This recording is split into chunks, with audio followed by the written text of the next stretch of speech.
உண்மையுள்ள மனுஷன் பரிபூரண ஆசீர்வாதங்களை பெறுவான் என்று சொன்ன ஆண்டவராகிய இயேசுவின் நல்ல நாமத்தினாலே இந்த தியான பகுதிக்குள்ளாக உங்களை அன்போடு வாழ்த்தி வரவேற்றுக் கொள்கிறேன். முற்பிதாக்களின் முன்மாதிரி என்கிற பிரதான தலைப்பின் கீழாக ஏற்கனவே 2 பாடங்களை நாம் படித்து நிறைவு செய்துவிட்டோம். அந்த வரிசையில் இந்த நாளிலும் 3வது பாடமாக இப்படிக்கு தங்கள் உண்மையுள்ள யுவர்ஸ் ஃபெய்த்ஃபுல்லி என்கிற தலைப்பின் கீழாக இந்த நாளிலும் கூட நாம் பாடங்களை படிக்க இருக்கிறோம். யுவர்ஸ் ஃபெய்த்ஃபுல்லி என்கிற வார்த்தையை எழுதாத நபர்கள் எவரேனும் இருக்க முடியாது. நம்முடைய வாழ்க்கையில் அநேக முறை கடிதங்கள் எழுதும் பொழுது இந்த வார்த்தையை நிச்சயமாக நாம் ஒரு முறைக்கும் அதிகமாக பயன்படுத்தி இருப்போம். ஃபெய்த் என்றால் விசுவாசம் என்கிற ஒரு அர்த்தம் இருந்தாலும் கூட உண்மை என்பதும் கூட இதன் பொருளாக இருக்கிறது. யுவர்ஸ் ஃபெய்த்ஃபுல்லி என்று சொன்னால் தங்களின் விசுவாசி அல்லது தங்களின் நம்பிக்கைக்கு உரியவன் என்பது இதன் பொருளாகும். நான் ஒரு சம்பவத்தோடு கூட என்னுடைய செய்தி ஆரம்பிக்க விரும்புகிறேன். நான் இளம் வயதிலே விடுதியில் 7ஆம் வகுப்பு படித்து கொண்டிருக்கும் பொழுது எங்கள் விடுதியில் உள்ள ஒரு சக மாணவன் பின்வருமாறு கடிதம் ஒன்றை எழுதினான். அப்பொழுதுதான் கோடை விடுமுறை முடிந்து புதிய கல்வி ஆண்டு துவங்கி இருந்தது. விடுதிக்கு வந்த மாணவன் பெற்றோருக்கு கடிதம் எழுதினான். என்ன எழுதினான் என்று சொன்னால், அன்புள்ளம் கொண்ட அப்பா அம்மாவிற்கு நான் இங்கு நலமாக இருக்கிறேன், நீங்களும் நலமாக இருப்பீர்கள் நம்புகிறேன் என்று சொல்லி கடிதத்தின் எல்லா காரியங்களையும் எழுதிவிட்டு இறுதியாக அவன் எழுதினான், அம்மா அப்பா, இந்த ஆண்டிற்கான பாட புத்தகங்கள் வாங்க வேண்டியது உள்ளது. ஆகவே மணி ஆர்டர் மூலம் தயவாக பணம் அனுப்பும்படி உங்களை அன்புடன் கேட்டுக்கொள்கிறேன் என்று சொல்லிவிட்டு அதன் விவரம் பின்வருமாறு என்று அவன் எழுதினான். தமிழ் புத்தகம் 40 ரூபாய், ஆங்கில புத்தகம் 50 ரூபாய், இங்கிலீஷ் புக் 50 ரூபாய், அறிவியல் புத்தகம் 60 ரூபாய், சயின்ஸ் புக் 60 ரூபாய், சமூக அறிவியல் 70 ரூபாய், சோஷியல் சயின்ஸ் புக் 70 ரூபாய், ஆக மொத்தம் 400 ரூபாய் என்று எல்லாவற்றையும் எழுதிவிட்டு கடைசியில் அவன் எழுதின வார்த்தை இப்படிக்கு தங்கள் உண்மையுள்ள மகன் என்று சொல்லி. பாருங்க, பெற்றோரின் அறியாமையை பயன்படுத்தி ஏமாற்றக்கூடிய பிள்ளை. பாமர அப்பா அம்மா அறிவியல் புக்னாலும் சயின்ஸ் புக்னாலும் ஒன்றுதான்னு தெரியல, சமூக அறிவியல் புக்னாலும் சோஷியல் சயின்ஸ் புக்னாலும் ஒன்றுன்னு தெரியாத பெற்றோரின் அறியாமையை பயன்படுத்தி ஏமாற்றக்கூடிய பிள்ளை. ஆனால் சொல்லிக் கொள்வதோ தங்கள் உண்மையுள்ள மகன் என்று சொல்லி. கிறிஸ்துவுக்குள் பிரியமானவர்களே, கிறிஸ்தவர்களாகிய நம்முடைய உண்மைத்தன்மையும் கூட அநேக சமயங்களில் எழுத்தளவில் மாத்திரமே இருக்கிறது. நம்முடைய எண்ணங்களிலும் இயக்கங்களிலும் அந்த உண்மைத்தன்மை இருப்பதில்லை. தேவன் எதிர்பார்க்கக்கூடிய உண்மைத்தன்மை என்ன? இந்த நாளிலும் கூட ஜெபத்தோடு கருத்தாய் ஆராய்ந்து படிக்கலாமா? தேவன் எதிர்பார்க்கக்கூடிய உண்மைத்தன்மையை செபிப்போம். பரலோகத்தில் வாசம் செய்கிற அன்புள்ள ஆண்டவரே, இந்த நல்ல நாளுக்காக உமக்கு நன்றி செலுத்துகிறோம். அன்புள்ள ஆண்டவரே, தேவன் எதிர்பார்க்கக்கூடிய உண்மைத்தன்மை என்ன என்பதை வேதாகமத்தை திறந்து வாசித்து நாங்கள் கற்றுக்கொள்ள இருக்கிறோம். பரிசுத்த ஆவியானவர் எங்களோடு இடைப்படும்படியாய் செபிக்கிறோம். கேட்கிற ஒவ்வொரு இருதயத்தையும் பரிசுத்த ஆவியானவர் நிரப்பும்படியாய், தேவன் விரும்புகிற உண்மைத்தன்மையை கற்றுக்கொள்ள கர்த்தர் உதவி செய்யும்படியாய் இயேசுவின் வழியாக ஜெபிக்கிறோம் நல்ல பிதாவே, ஆமேன். பரிசுத்த வேதாகமத்தில் நீதிமொழிகளின் புஸ்தகம் 12வது அதிகாரம் 22வது வசனத்தை வாசிப்போம். பொய் உதடுகள் கர்த்தருக்கு அருவருப்பானவைகள், உண்மையாய் நடக்கிறவர்களோ அவருக்கு பிரியம் என்று சாலமோன் ஞானி தெளிவாக சொல்லுவதை பார்க்க முடிகிறது. சாலமோன் ஞானி சொல்லக்கூடிய ஒவ்வொரு அறிவுரைகளும் ஒப்புமை அறிவுரைகளாகவே கூறப்படுகிறது. பொய் உதடுகளையும் உண்மையாய் நடக்கிற மனிதர்களையும் அவர் ஒப்பிட்டு சொல்லுகிறார். தேவன் விரும்புவது உண்மைத்தன்மையை, தேவன் வெறுப்பது அருவருப்பது பொய் உதடுகளை என்று சொல்லி. கிறிஸ்துவுக்குள் அன்பானவர்களே, இந்த நாட்களில் பொய் பேசுவது என்பது ஒரு பாவமாகவே கருதப்படுவதில்லை. ஒரு சின்ன பொய் தானே, இதில் என்ன வந்துட போகுது என்று சொல்லி பொய்யை நாம் அலட்சியமாக கருதுகிறவர்களாக இருக்கிறோம். தேவன் பொய்யையும் பொய் உதடுகளையும் அருவருக்கிறார் என்று வேத புஸ்தகம் சொல்லுகிறது. ஸ்காட்லாந்து தேசத்தில் ஒரு மாலை வேளையில் 2 சிறுவர்கள் மலை அடிவாரத்தின் அடிப்பகுதியில் நடந்து சென்று கொண்டிருந்தார்களாம். பக்கத்தில் ஒரு பெரிய காடு. அவங்க நடந்து போய் கொண்டிருக்கும் பொழுது திடீரென்று ஒரு மான் ஒன்று தலைதறிக்க ஓடி வந்ததாம். இந்த மானை பார்த்த இவர்களுக்கு ஒரு பக்கம் பயமும் இன்னொரு பக்கம் ஆச்சரியமாகவும் இருந்துச்சு. வேகமாக ஓடி வருது. ஓடி வந்த மான் ஒரு குறிப்பிட்ட பகுதியில் ரோடு 2ஆக பிரிந்தது.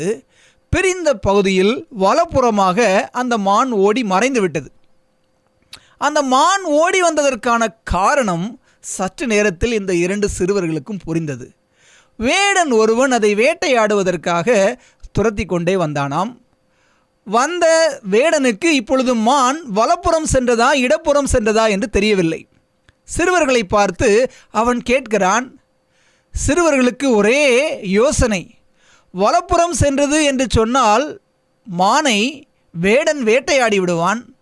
இடப்புறம் சென்றது என்று சொன்னால் நாம் பொய் சொன்னதாகிவிடுமே.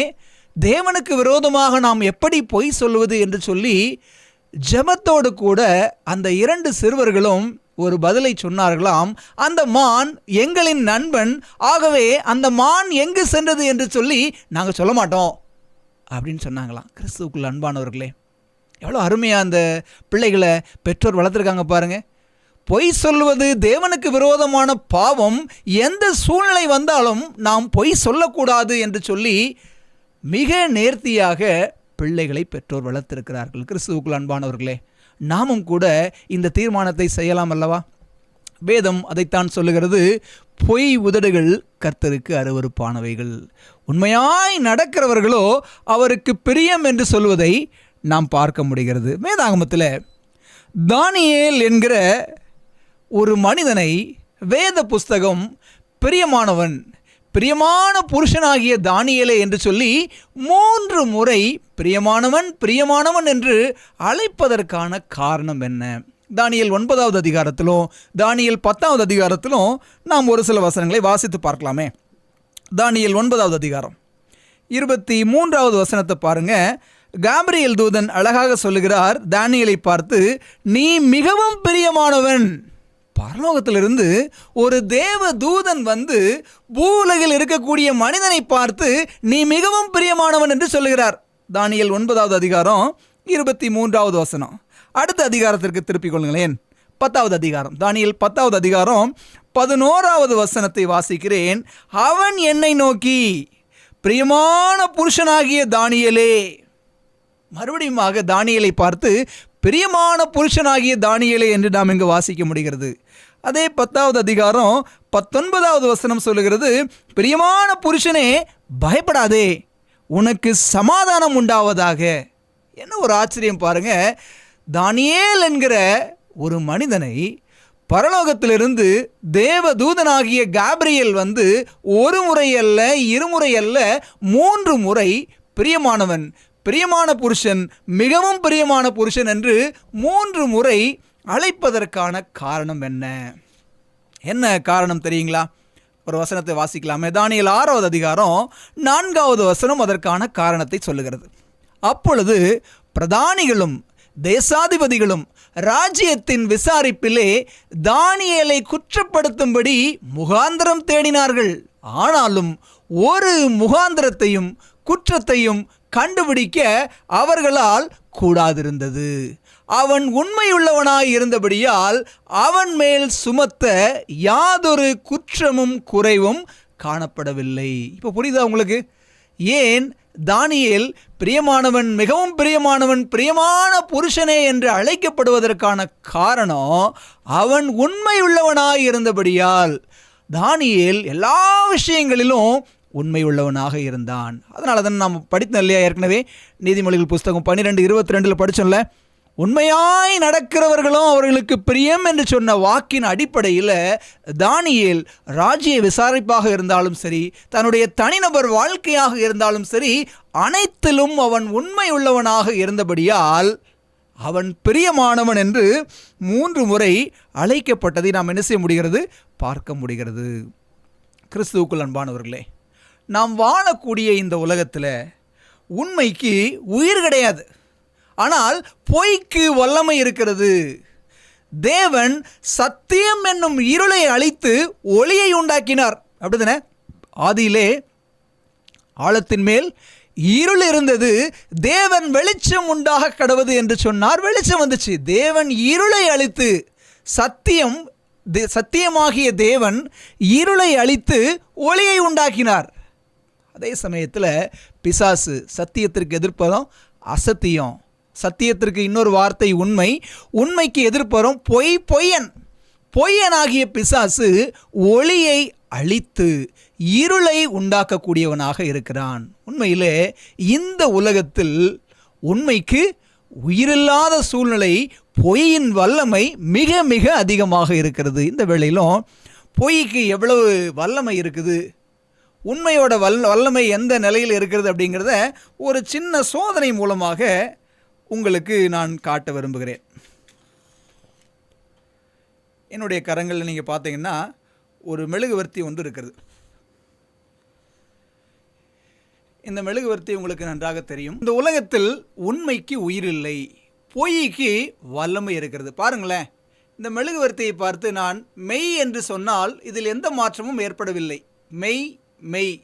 இதே மெழுகுவர்த்தியை பார்த்து பொய் என்று சொன்ன மாத்திரத்திலே இது அணைந்து விட்டது. ஒரு மெழுகுவர்த்தியின் தீபம் கூட பொய் என்கிற வார்த்தைக்கு எவ்வளவாக கட்டுப்படுகிறது. இந்த உலகத்தில் உண்மை அணைந்து போகக்கூடியதாகத்தான் இருக்கிறது. யோசேப்பின் வாழ்க்கை ஒரு நல்ல உதாரணம். உண்மையாய் வாழ்ந்த யோசேப்பு எவ்வளவாக வேதனைகளை அனுபவித்தார். பொய் குற்றச்சாட்டுக்கு ஆளாகி அவர் கடந்து வந்த உபாதைகள் என்னென்ன. இந்த நாளிலும் யோசேப்பின் வாழ்க்கை நமக்கு கற்றுத்தரக்கூடிய 2 முக்கியமான மேன்மையான பாடங்களை நாம் என்ன செய்ய போகிறோம், கற்றுக்கொள்ள இருக்கிறோம். நம்ம எடுத்து வாசிக்கலாமா? ஆதியாகம புஸ்தகம் 39வது அதிகாரம் வசனங்கள் 7 முதல் 9 வரை நான் வாசிக்கிறேன். சில நாள் சென்ற பின் அவனுடைய எஜமானின் மனைவி யோசேப்பின் மேல் கண் போட்டு என்னோடு சயனி என்றாள்.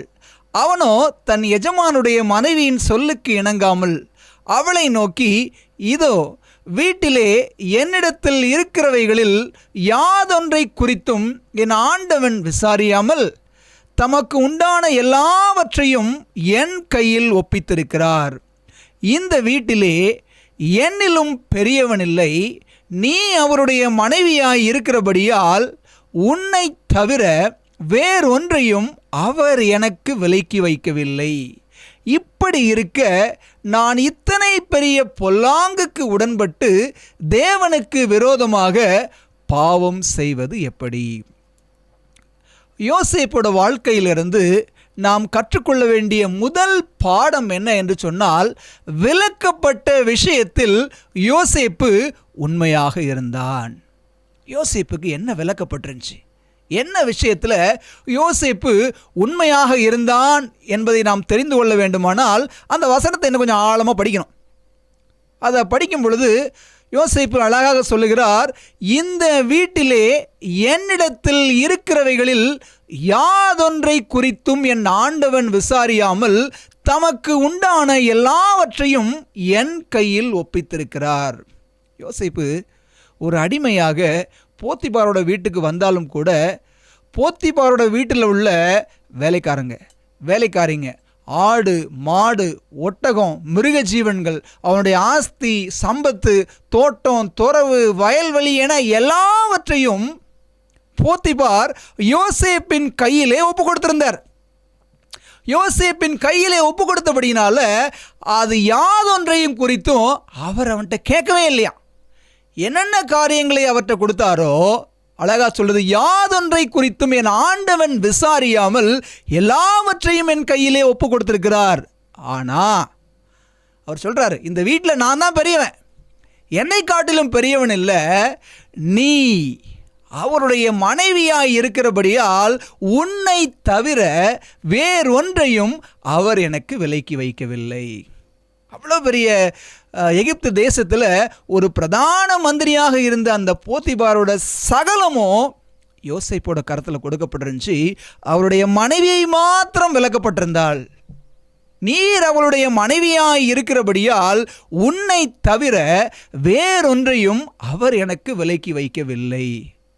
இப்படி இருக்கும் பொழுது நான் எப்படி அவருக்கு உண்மை இல்லாமல் பாவம் செய்வது என்று சொல்லி யோசேப்பு சொன்னதை பார்க்க முடிகிறது. கிறிஸ்துவுக்குள் அன்பானவர்களே, யோசேப்பு அவனுக்கு எது விலக்கப்பட்டிருந்ததோ விலக்கப்பட்ட விஷயத்தில் அவன் உண்மையோடு இருந்தான். போத்திபாரின் மனைவி அவனுக்கு விலக்கப்பட்டிருந்தாள். விலக்கப்பட்ட விஷயத்தில் யோசேப்பு உண்மையோடு இருந்தான். கொஞ்சம் யோசித்து பாருங்களேன். ஆதியிலே தேவன் ஆதாமையும் ஏவாளையும் உண்டாக்கிவிட்டு எப்படி யோசேப்பின் கரத்தில் போத்திபாருக்குரிய சகலமும் ஒப்பு கொடுக்கப்பட்டிருந்துச்சோ, அதே மாதிரி ஆதாம் ஏவாளுடைய கரத்தில் ஏதேன் தோட்டம் ஒப்பு கொடுக்கப்பட்டது. தோட்டத்தில் உள்ள சகல விருட்சங்கள், சகல மிருக ஜீவன்கள், சகல பறவைகள், ஊரும் பிராணிகள் எல்லாமே ஆதாம் ஏவாளுடைய கையில் ஒப்பு கொடுக்கப்பட்டிருந்துச்சு. எப்படி போத்திபாரின் மனைவி யோசேப்புக்கு விலக்கப்பட்டிருந்தாலோ அதே போல ஏதேன் தோட்டத்தில் நன்மை தீமை அறியத்தக்க விருட்சத்தின் கனி தரக்கூடிய மரம் மாத்திரம் விலக்கப்பட்டிருந்தது. சொல்லப்போனா ஜீவ விருட்சத்தின் கனி கூட, ஜீவ விருட்சத்தின் கனியை கொடுக்கக்கூடிய அந்த மரம் கூட அவர்களுடைய கரங்களில் கொடுக்கப்பட்டிருந்துச்சு. அதையும் சாப்பிடலாம். ஆனால் நன்மை தீமை அறியத்தக்க அந்த விருட்சம் மாத்திரம், அந்த விருட்சத்தின் கனி மாத்திரம் விலக்கப்பட்டிருந்தது. ஆதாம் ஏவாள் விலக்கப்பட்ட விஷயத்தில் உண்மை இல்லாமல் போய்விட்டாங்க. தேவன் எதை அவர்களுக்கு விலக்கி வைத்திருந்தாரோ அங்கே போகக்கூடாது, அதை பறித்து புசிக்க கூடாது என்று சொல்லி அவர்களுக்கு எதை தள்ளி வைத்திருந்தாரோ அதன் அருகில் போய் சென்று அதை பறித்து புசித்து பாவம் செய்து தேவனிடம் உள்ள உண்மைத்தன்மையை இழந்துட்டாங்க. ஆனால் ஆதாம் ஏவாள் செய்த அதே தவறை, அதே பாவத்தை செய்யாதபடி யோசேப்பு விலக்கப்பட்ட விஷயத்தில் உண்மையாக இருந்தான். இப்போ கேள்வி என்ன அப்படின்னு சொன்னால், ஆதாம் ஏவாளுக்கு விலக்கப்பட்டது இருந்தது, யோசேப்புக்கு விலக்கப்பட்டது இருந்தது. உங்களுக்கும் எனக்கும் தேவன் விலக்கத்தை வைத்திருக்கிறாரா? நமக்கு ஏதாவது விலக்கப்பட்டிருக்கிறதா அப்படின்னு சொல்லி கேட்டோன்னு சொன்னால், வேத புஸ்தகத்தில் அநேக காரியங்கள் நமக்கு விலக்கப்பட்டிருக்கிறது. படிக்கிறோம்ல, கெட்ட வார்த்தை நம்முடைய வாய்க்கு விலக்கப்பட்டிருக்கிறது. கெட்ட வார்த்தை ஒன்றும் உங்கள் வாயிலிருந்து புறப்பட வேண்டாம், பக்தி விருத்திக்கு ஏதுவான நல்ல வார்த்தை உண்டானால் பேசுகிறவர்களுக்கு பிரயோஜனம் உண்டாகும்படி பேசுங்கள் என்று வேதம் சொல்லுகிறதே. எபேசியர் 4வது அதிகாரம் வாசிக்கிறோம் இல்லையா? கெட்ட வார்த்தை நம்முடைய வாய்க்கு விலக்கப்பட்டிருக்கிறது. விலக்கப்பட்ட விஷயத்தில் உண்மையாக இருக்கிறோமா? கள்ள போஜனம் நம்முடைய நாவிற்கு விலக்கப்பட்டிருக்கிறது. வேத புஸ்தகம் தெளிவான ஒரு பட்டியலை கொடுக்கிறது. இதைத்தான் சாப்பிடணும், இதை சாப்பிடக்கூடாது, இதை குடிக்கணும், இதை குடிக்கக்கூடாது அப்படின்னு சொல்லி போஜன காரியத்தில் அநேக அசுத்த ஆகாரங்களை தேவன் விலக்கி வைத்திருக்கிறார். அந்த அசுத்த ஆகாரங்களுக்கு நாம் நம்மை விலக்கி பாதுகாத்துக் கொள்ளுகிறோமா? 3வது, அஞ்ஞான சம்பந்தம். ஒளிக்கும் இருளுக்கும் சம்பந்தம் ஏது? அந்நிய நுகத்தில் அவிசுவாசிகளோடு இணைக்கப்படாதிருப்பீர்களாக என்று சொல்லி மீதமான சபையின் பிள்ளைகளுக்கு தேவன் ஒரு அன்பான கட்டளை கொடுத்திருக்கிறாரு. இந்த திருமண விஷயத்தில் விலக்கப்பட்ட காரியத்தில் நாம் தேவனுக்கு உண்மையாக இருக்கிறோமா? 6 நாளும் வேலை செய்யுங்கள் என்று 6 நாட்களையும் தேவன் நமக்கு கையளித்திருக்கிறார்.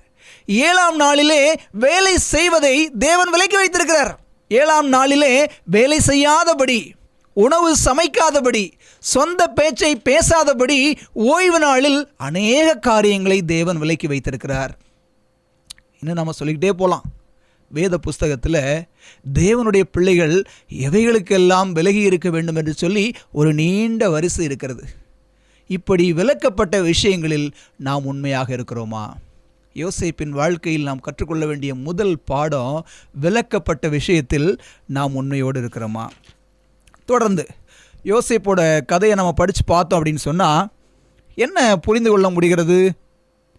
கட்டின கணவனுக்கு கண்ணியமாய் நடந்து கொள்ளாத மனைவி, அதாவது கட்டின புருஷனுக்கு உண்மையாக இல்லாத ஒரு பொண்டாட்டி. அதே சமயத்தில் விலை கொடுத்து வாங்கிய எஜமான் போத்திபாருக்கு விசுவாசத்தோடு உண்மையோடு நடந்து கொண்ட ஒரு வேலைக்காரன். இவர்கள் இருவரை பற்றிய சம்பவத்தை தான் இன்றைக்கு நாம் படித்து கொண்டிருக்கிறோம். இப்போ கேள்வி என்னென்னா, இதை கேட்டுக்கொண்டிருக்கிற அருமையான திருச்சபையின் விசுவாச பிள்ளைகளே, நாம் உண்மையாக இருக்கிறோமா? கணவன்மார்களே, அருமையான தகப்பன்மார்களே, நீங்கள் கட்டின உங்களுடைய துணைவிக்கு, உங்களுடைய மனைவிக்கு உண்மையாக இருக்கிறீங்களா? நான் என்னுடைய மனைவிக்கு உண்மையாக இருக்கிறேனா? அருமையான சகோதரிகளே, தாய்மார்களே, உங்கள் கணவருக்கு உண்மையுள்ள மனவாட்டியாக நீங்கள் இருக்கிறீங்களா? நம்முடைய உண்மை நம்முடைய கணவரோடும் நம்முடைய மனைவியோடும் எந்த அளவில் இருக்கிறது? உண்மை அப்படின்னு சொன்னால் நாம் காட்டுகிற நம்முடைய நேசம் மாத்திரம் அல்ல, எல்லா விஷயத்திலும் கொடுக்கல் வாங்கலாக இருக்கலாம், பண விவகாரமாக இருக்கலாம், உள்ளதை உள்ளபடி ஒளிவு மறைவின்றி கணவன் மனைவியிடமோ மனைவி கணவனிடமோ நாம் எல்லாவற்றையும் திருமண உறவில் வெளிப்படை உணர்வோடு பகிர்ந்து கொள்கிறோமா? நம்முடைய உண்மை எந்த நிலையில் இருக்கிறது என்பதை நாம் என்ன செய்யணும்? ஒரு விஷயம் யோசித்து பார்ப்போம். நான் உங்களுக்கு ஒரு உண்மை சம்பவத்தை சொல்ல ஆசைப்படுகிறேன்.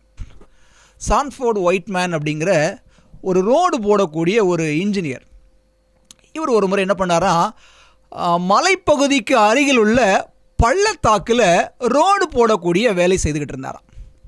அப்படி ரோடு போடக்கூடிய வேலை செய்யும் பொழுது அந்த ரோட்டிற்கு அருகாமையில் ஒரு அழகான குளம் இருந்ததாம். அந்த குளத்தில் 2 அன்னப்பறவைகள் அழகாக விளையாடி குதூகலித்து கழித்து சந்தோஷமாக இருந்துச்சான். இது நிமித்தமாக ஒரு சில நாட்களில் இந்த பெண் அன்னப்பறவை என்ன பண்ணுச்சுங்களாம், முட்டையிட தொடங்கியதாம். முட்டையிட்டு அந்த முட்டைகளை அடைகாக்க ஆரம்பித்தது. அடைகாத்து கொண்டு குஞ்சு பொரிப்பதற்கு ஒரு சில நாட்களுக்கு முன்பாக இந்த ஆண் அன்னப்பறவையை வேடன் ஒருவன் வேட்டையாடி விட்டான். இந்த ஆண் அன்னப்பறவை வேட்டையாடப்பட்டது இந்த பெண் அன்னப்பறவைக்கு தெரியாது. ஆனாலும் கூட அந்த குளத்து கரையிலே ஒவ்வொரு நாளும் தன்னுடைய துணைக்காக அது காத்து கொண்டே இருந்ததாம். மழை, வெயில், புயல் எதையும் பார்க்காதான். இப்படியாக கிட்டத்தட்ட 3 ஆண்டுகள் காத்துக்கிட்டு இருந்துச்சான். இது இந்த சான்ஃபோர்ட் ஒயிட்மேனுங்கிற இந்த பொறியாளர் வாட்ச் பண்ணிகிட்டே இருந்தாராம். 3 வருஷத்துக்கு அப்புறம் ஒரு நாள் இந்த பறவை திடீர்னு எங்கேயோ பறந்து போயிடுச்சான். அப்போ இந்த ஒயிட்மேன் நினச்சாராம், சரி வெயிட் பண்ணி பார்த்து வரலன்னா ஒன்று வேறு ஒரு துணையை தேடி இந்த பறவை பறந்து சென்று விட்டது போல் இருக்கிறது அப்படின்னு சொல்லி அவர் மனசில் நினச்சாராம். ஆனால் அவர் நினைத்தது தவறு என்று புரிந்து கொள்ளும்படியாக ஒரு சம்பவம் நடந்தது. ஒரு சில நாட்களிலே அதே அன்னப்பறவை அவர் நினைத்தது போல் அல்ல, தனியாகவே திரும்பி வந்துச்சான். மறுபடியும் அதே குளத்துக்கரையில் பல வருடங்கள் காத்திருந்ததாம். இந்த சான்ஃபோர்ட் ஒயிட்மேன் 8 வருஷம் அந்த இடத்துல ரோடு போட்டாராம்.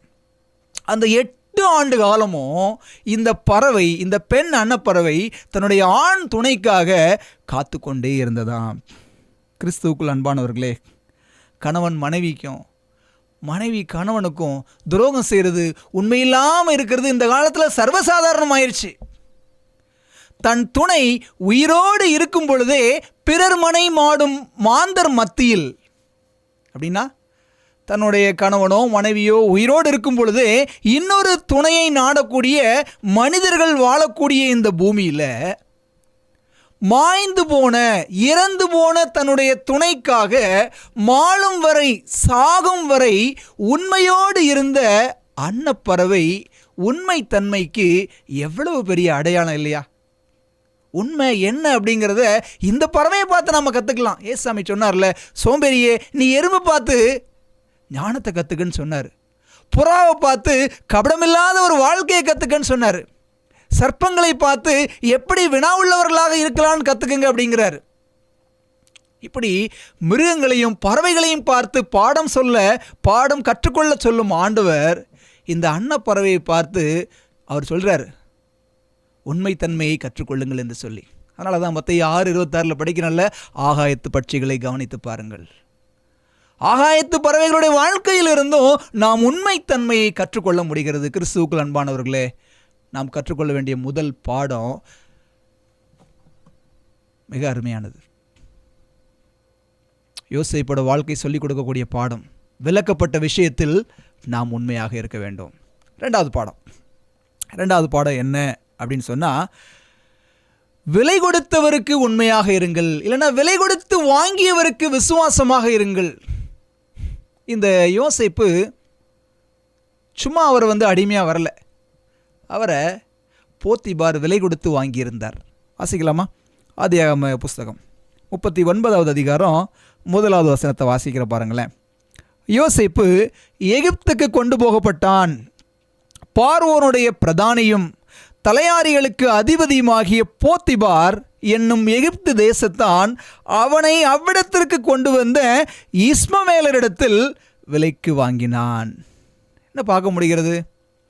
விலை கொடுத்து வாங்கிய எஜமான் போத்திபாருக்கு நான் என்ன விலை கொடுத்தாலும் உண்மையாக இருப்பேன். ஒரு பெரிய கொடுமை என்ன தெரியுங்களா? யோசேப்புக்கு போத்திபாரோட மனைவி கொடுத்த டார்ச்சர் ஒரே ஒரு நாள் டார்ச்சர் கிடையாது, அவள் டெய்லி டார்ச்சர் கொடுத்துட்டு இருந்தா. படிக்கலாமா? ஆதியாகமம் 39வது அதிகாரம் எடுத்துக்கங்க. ஆதியாகமம் 39வது அதிகாரத்தில் நம்ம படிக்கலாமே. 10வது வசனம் பாருங்க.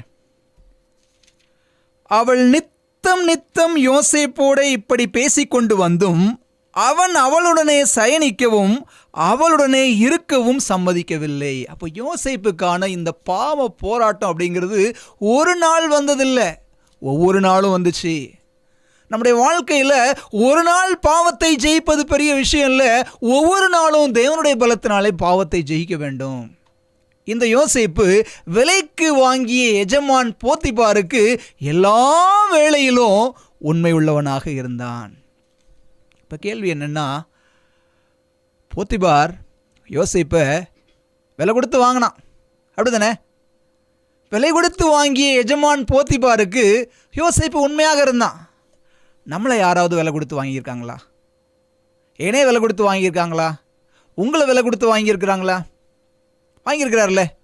1 பேதுரு 1வது அதிகாரம் 19வது வசனம் சொல்லுகிறது, குற்றமில்லாத மாசற்ற ஆட்டுக்குட்டியாகிய கிறிஸ்துவின் வெளியேறப்பட்ட இரத்தத்தினாலே மீட்கப்பட்டீர்கள் என்று அறிந்திருக்கிறீர்களே. நம்மளை ஆண்டவர் விலை கொடுத்து வாங்கியிருக்கிறாரு, அவருடைய சொந்த இரத்தத்தினால் விலை கொடுத்து வாங்கியிருக்கிறார். நல்லா யோசிச்சு பாருங்களேன்.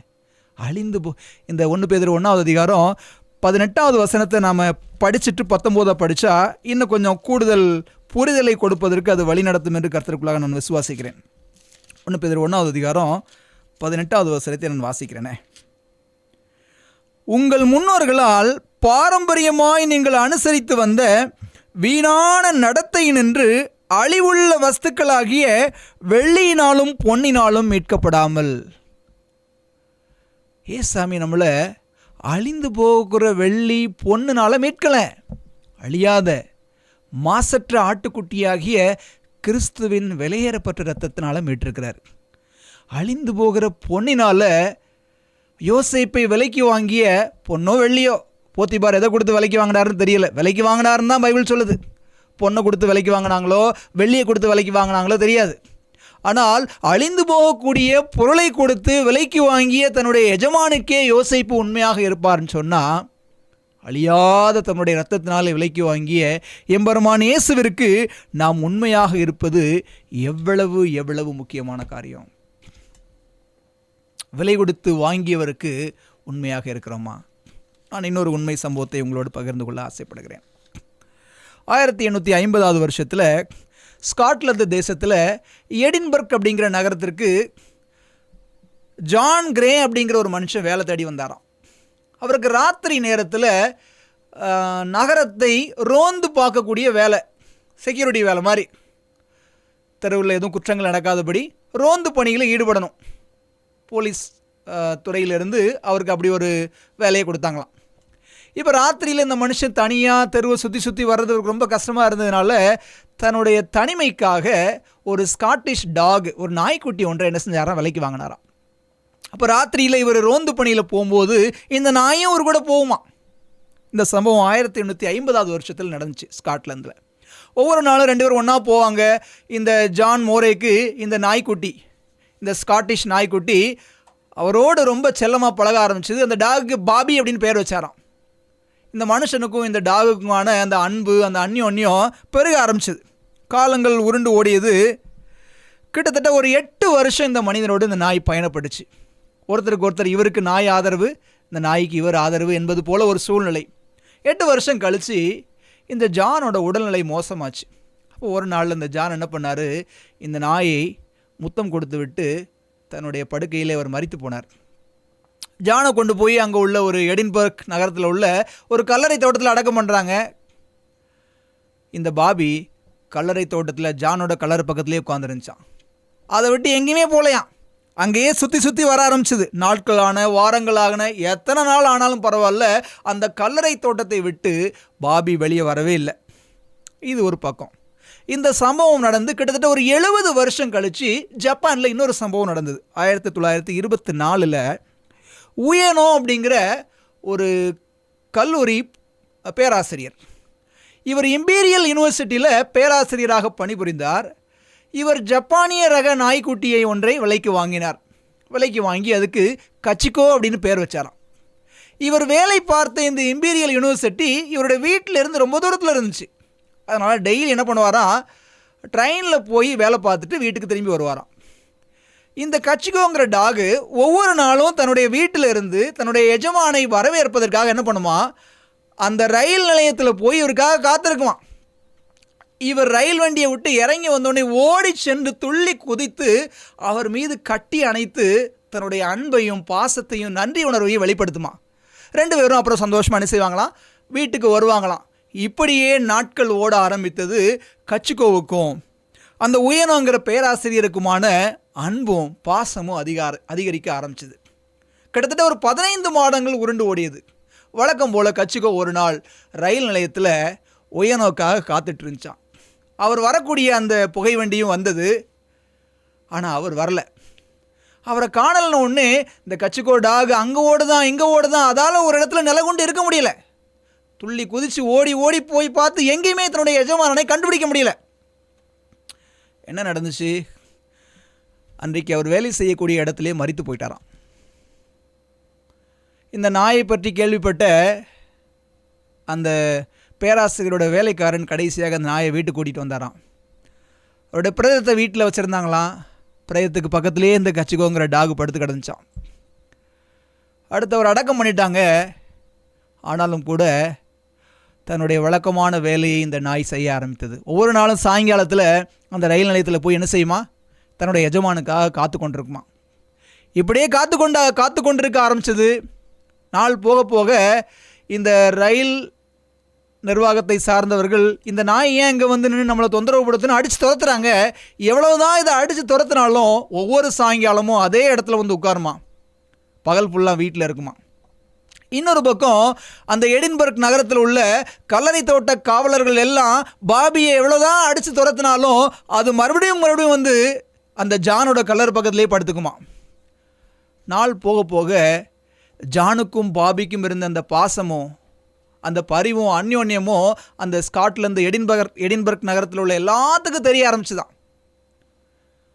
அநேக பேர் இந்த பாபியை பார்க்கறதுக்காக வந்தாங்களாம்.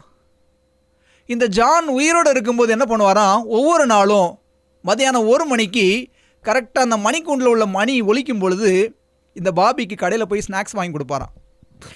அதே மாதிரி ஜான் இறந்த பின்னாடி ஒவ்வொரு நாள் மதியானம் 1 மணிக்கு இந்த பாபி கல்லறை தோட்டத்தை விட்டு வெளியே வருமா. இதை பார்ப்பதற்காக அதற்கு சிற்றுண்டி ஸ்நாக்ஸ் வாங்கி கொடுத்துட்டு போவதற்காக அநேக பிள்ளைகள் வந்து அதுக்கு ஸ்நாக்ஸ் வாங்கி கொடுப்பாங்களாம். இப்படியாக பாபியோட உண்மைத்தன்மை ஸ்காட்லாந்து தேசம் முழுவதும் பரவிச்சு. இது ஒரு பக்கம். இன்னொரு பக்கத்தில் கச்சிக்கோ தன்னுடைய எஜமான் மீது வைத்திருந்த விசுவாசமும் அந்த ஜப்பான் நகரத்து மக்களுக்கு தெரிய ஆரம்பிச்சது. அதை பார்க்கறதுக்காகவே ஒவ்வொரு நாளும் சாயங்காலம் ரயில்வே ஸ்டேஷனில் கூட்டம் கூடுமா அந்த நாயை பார்ப்பதற்காக. அதோட அன்பை புரிந்து கொண்ட அநேக மக்கள் இந்த கச்சிக்கோவுக்குன்னு சொல்லி ஒரு பெரிய ரசிகர் மன்றத்தை ஆரம்பித்தாங்களாம். நாளடைவில் ஒரு பெரிய நிதி திரட்டி அந்த ஜப்பான் தேசத்தில் ஒரு பெரிய சிலை ஒன்றை இந்த நாய்க்காக அவங்க என்ன செஞ்சாங்களாம், வைத்தாங்களாம். நீங்கள் படத்தில் பார்க்குறது தான் பாபிங்கிற இந்த டாகு. இதுக்காக ஏஞ்சலியா ஜார்ஜ் அப்படிங்கிறவங்க உண்மைத்தன்மைக்கு அடையாளமாக ஒரு சிலையை நிறுவினாங்களாம். 2வது படம் இதுதான் கச்சிக்கோ. இந்த கச்சிக்கோவிற்காக ஒரு பெரிய நிதி திரட்டி அதை நினைவு கூறும் வகையில் ஒரு சிலை ஒன்றை வச்சாங்களாம். அந்த ஜப்பான் தேசத்தில் உள்ள அந்த புகைவண்டி நிலையத்தில் ஒரு டிக்கெட் கவுண்டருக்கு இந்த கச்சிக்கோவோட பெயரை வச்சாங்களாம். இன்றைக்கும் உலகத்தில் உண்மைத்தன்மைக்கு அடையாளமாக இந்த 2 நாய்களும் இருக்கிறது. இந்த 2 நாய்களும் சொல்லிக் கொடுக்கக்கூடிய பாடம் என்ன தெரியுமா? எங்கள் எஜமான் இறந்து போனாலும் விலை கொடுத்து வாங்கிய எங்கள் எஜமானுக்கு நாங்கள் உயிருள்ள வரை உண்மையாக இருப்போம். கடைசியில் என்ன நடந்துச்சு தெரியுமா? இந்த பாபிங்கிற நாய் அந்த எஜமான் இருக்கக்கூடிய கல்லறை பக்கத்திலேயே அங்கே வாழ்ந்து 14 வருஷம் கழித்து இறந்து போச்சான். அப்போ ஜானோட கல்லறை பக்கத்திலேயே இந்த பாபிக்கும் அடக்கம் செய்யப்பட்டதாம். உயிர் உள்ளவரை இறந்தாலும் கூட எஜமானுக்கு உண்மையாக இருப்பேன் என்று வாழ்ந்து காட்டியது பாபி. இன்னொரு பக்கம் கச்சிகோவோ கடைசி வரை தன்னுடைய எஜமானை தேடி அவர் நினைவாகவே வாழ்ந்து மரித்ததாம். கிறிஸ்துவுக்குள் அன்பானவர்களே, இந்த உலகத்தில் உள்ள ஜீவராசிகளே தங்களை விலை கொடுத்து வாங்கிய எஜமானுக்கு இவ்வளவு உண்மையாக இருக்குமானால், நமக்காக தன்னுடைய சொந்த இரத்தத்தை தியாகமாக கொடுத்த எம்பெருமான் இயேசுவிற்கு நாம் எவ்வளவு உண்மையாக இருக்கணும். அநேக வேளையில் நம்முடைய உண்மைத்தன்மை எப்படி இருக்கிறது? தேவன் எதிர்பார்க்கக்கூடிய உண்மைத்தன்மை என்ன? நாம் நினைக்கிறோம் நான் உண்மையாக இருக்கேன் அப்படின்னு சொல்லி நம்ம எல்லாருமே நினைக்கிறோம். நான் என்னை குறித்து நான் உண்மையாக இருக்கிறேன் என்று நினைக்கிறேன். நீங்கள் எல்லாரும் உங்களை குறித்து நாம் உண்மை உள்ளவர்களாக இருக்கிறோம் என்று நினைக்கிறோம். எப்போதாவது உண்மையாக இருப்பது உண்மை அல்ல. அடிக்கடி உண்மையாக இருப்பதும் உண்மை அல்ல. எப்பொழுதுமே உண்மையாக இருப்பது, அதாவது உயிர் உள்ளவரை உண்மையாக இருப்பதே தேவன் எதிர்பார்க்கும் உண்மைத்தன்மை. படிக்கணும்ல, வெளிப்படுத்தல் 2வது அதிகாரம் 10வது வசனத்தில், ஆகிலும் நீ மரண பரியந்தம் உண்மையாயிரு, அப்பொழுது ஜீவ கிரீடத்தை உனக்கு தருவேன் என்று ஆண்டவர் சொன்னார். இந்த உண்மைத்தன்மை தான் ஏசாமி நம்மகிட்ட எதிர்பார்க்கிறார். இந்த உண்மைத்தன்மை இன்றைக்கு உலகத்தில் இல்லை.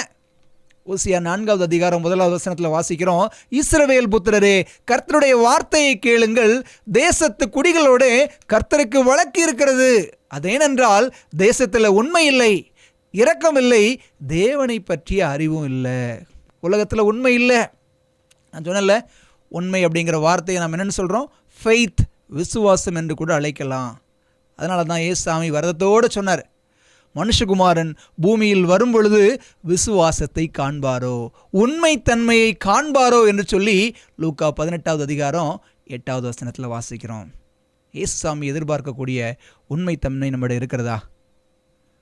ஒருவேளை நம்முடைய உண்மைத்தன்மை பரிதாபமான நிலைமையில் இருந்தால் நம்ம ஆண்டவருக்கு ஒரு லெட்டர் எழுதலாம், ஒரு பெட்டிஷன், ஒரு பரிந்துரை ஜெபம் செய்யலாம். ஆண்டவரே, இப்படிப்பட்ட உயிருள்ள உண்மைத்தன்மையை என் உயிர் உள்ளவரை காத்துக்கொள்ள உதவும். இப்படிக்கு தங்கள் உண்மையுள்ள விசுவாசி அப்படின்னு சொல்லி நம்ம கடிதம் எழுதணும்னு சொன்னால், ஜெபம் செய்தோம், பரிந்துரை ஜெபம் ஏறெடுப்போமானால் நிச்சயமாக தேவன் அவர் எதிர்பார்க்கக்கூடிய உண்மைத்தன்மையை நமக்குள்ளாக நிலைநிறுத்த வல்லவராக இருக்கிறார். கிறிஸ்துவுக்குள் அன்பானவர்களே, இந்த நாளிலும் யோசித்து பாருங்கள். 2 காரியம் யோசேப்பு என்கிற முற்பிதாவோட வாழ்க்கையில் நாம் கற்றுக்கொள்ள வேண்டிய விஷயம். விலக்கப்பட்ட விஷயத்தில் உண்மையாக இருந்தார் யோசேப்பு. விலைக்கு வாங்கியவருக்கு அவர் உண்மையாக இருந்தார். நாமும் கூட தேவன் நமக்கு விலக்கிய விஷயத்தில் உண்மையாக இருப்போம். விலை கொடுத்து வாங்கிய எஜமான் இயேசுவிற்கு உண்மையாக இருப்போம். இனிமேல் எப்பெல்லாம் கடிதம் எழுதுகிறீர்களோ, யுவர்ஸ் ஃபெய்த்ஃபுல்லி அப்படின்னு எழுதும்போதெல்லாம் நம்ம கேட்க வேண்டிய ஒரு விஷயம் நமக்குள்ள, am I faithful always? நான் உண்மையிலே எப்பொழுதும் உண்மையுள்ளவனாக இருக்கிறேனா என்கிற கேள்வியை நமக்குள்ளாக கேட்போம். தேவன் நம் ஒவ்வொருவரையும் ஆசீர்வதித்து வழிநடத்துவாராக.